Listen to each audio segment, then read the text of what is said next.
à l'heure de la sobriété nécessaire, à la fois énergétique et budgétaire, nous souhaitions mettre en lumière une marge d'économie à portée de main pour la ville d'Angers, à savoir de faire respecter la règle en matière d'affichage publicitaire, car elle est loin de l'être. Alors je vais prendre deux exemples très concrets pour l'illustrer. Tout d'abord, un premier exemple en matière d'éclairage.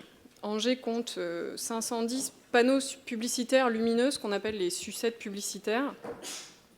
Ces panneaux sont aujourd'hui éclairés toute la nuit, alors que notre règlement local de publicité, depuis 2020, prévoit qu'ils soient éteints la nuit entre 23h et 7h.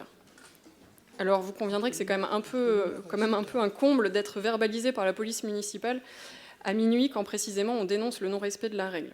Mais bon, c'est une petite parenthèse.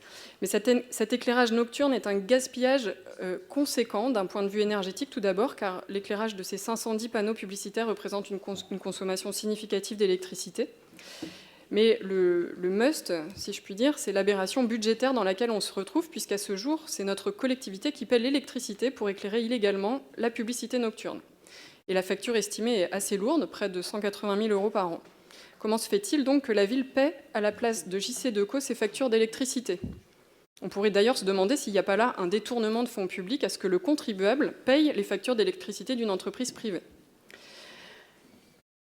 Ensuite, un deuxième exemple pour illustrer les marges de progrès que nous pourrions faire en matière de sobriété porte sur les 12 panneaux d'affichage numérique de la ville. Ces panneaux servent pour moitié à l'affichage municipal et pour l'autre moitié à la publicité commerciale.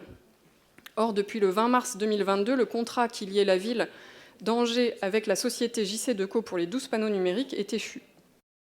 Il nous semble nécessaire de régulariser la situation en procédant au retrait de ces panneaux qui constituent une dépense énergétique inutile à notre sens et dont les factures sont payées là aussi de manière scandaleuse par la ville au profit de JC Decaux. La redevance versée d'ailleurs par cette entreprise de 1 000 € ne compense pas la facture d'énergie pour l'utilisation de ces panneaux. Pour toutes ces raisons, il nous semble essentiel de vous interpeller ce soir sur une question très simple.